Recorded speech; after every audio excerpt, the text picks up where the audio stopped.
What's up guys, Everything Apple Pro here, and I wanted to take a moment to talk to you about the two biggest smartphones on the market right now. These are direct competitors, and as different as they may be, they still share a lot of similarities. Now, one of them, the iPhone 8, is yet a week away, but still there's a lot here that we can compare. So starting off with the build and displays. The Samsung Galaxy Note 8 has the Infinity display now, massive 6.3-inch display, and a virtual aspect to it. So the bezels obviously on the iPhone are a little bit sleeker. It utilizes the full frontal display just a little bit better. The Galaxy Note 8 still is very, very impressive. It's a massive display, completely dominates the front of the screen, but the iPhone definitely takes it a step further, even going as far as to cut around the sensor notches just to get that little bit more screen estate. Now, these phones handle the fingerprint and home button situations completely differently. While the Samsung Galaxy Note 8 gains the 3D touch-like effect, the Touch ID sensor or fingerprint sensor now goes on the back in a very inconvenient location. Apple saw this problem and they completely replaced it with Face ID, as far as we know. The Galaxy Note 8 has iris scanning. The iPhone 8 will have facial recognition with 3D modeling, taking that a step further. In fact, it's 2 years ahead of the competition in that aspect. Now, I have been using the Galaxy Note 8 for a good while now, and although it is a fantastic phone, for me personally, there isn't enough to differentiate it from the Samsung Galaxy S8 and S8 Plus. The stylus is cool, but it's just not enough. While the iPhone 8 will be a completely new platform, something that Apple hasn't done before, this is a step in a completely new direction. So we're expecting a lot of change from this one. Both of these phones do have a very similar build. We've got glass on the front and back with a metal border. While the iPhone will have a stainless steel border, the Samsung Galaxy Note 8 has an aluminum one. Both do share wireless charging capabilities, while the iPhone is rated at half the charging speed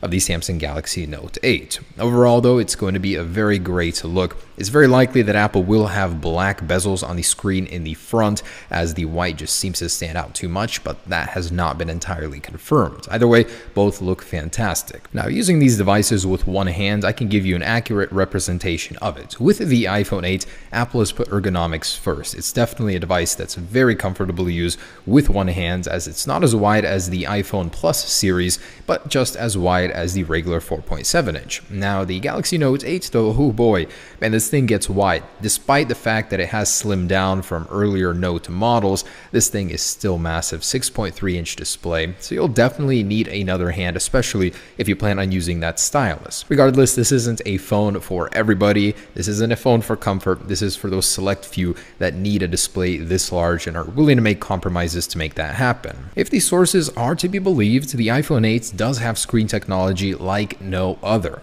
completely on a different level with the Note 8. Yes, the OLED panel is made by Samsung, but there are several technologies that will separate it. For one, ProMotion, a 120Hz display shared with the iPad Pro, Apple just released. That is a very impressive screen technology, and supposedly it will have an always-on True Tone display, which could be possible with sensors embedded into the top sensor bar. So these two screen technologies will put it in a league of its own when it comes to display. And moving on to the cameras, both have a very interesting camera design here. The Galaxy Note 8 looks like an Android robot, and the iPhone 8 looks like a traffic light. So with those unique camera designs, both will have some unique camera technologies as well.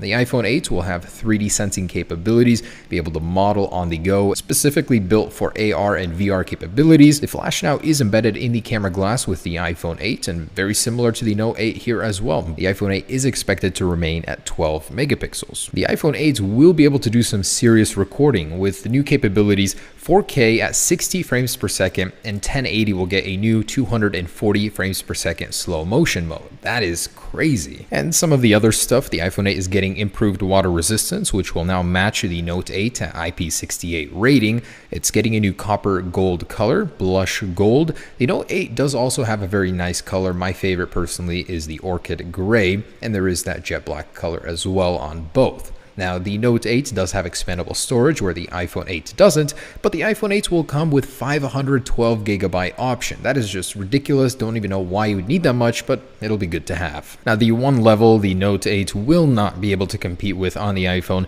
is the processor speed. In my speed test, the iPhone 7 Plus currently keeps up pace with the Note 8. The iPhone 8, it's transitioning to 10nm processor structure, is going to completely crush it in my opinion. We'll definitely have to see, but man, what a tough battle between these phones. They're very similar in a way, very different in another. I just can't wait to get my hands on both of them and see how they compare. Either way, props to both companies. The Samsung Galaxy Note 8 is a fantastic looking device, the iPhone 8 as well. Hope you guys enjoyed the video. Stay tuned for the official comparison. Peace.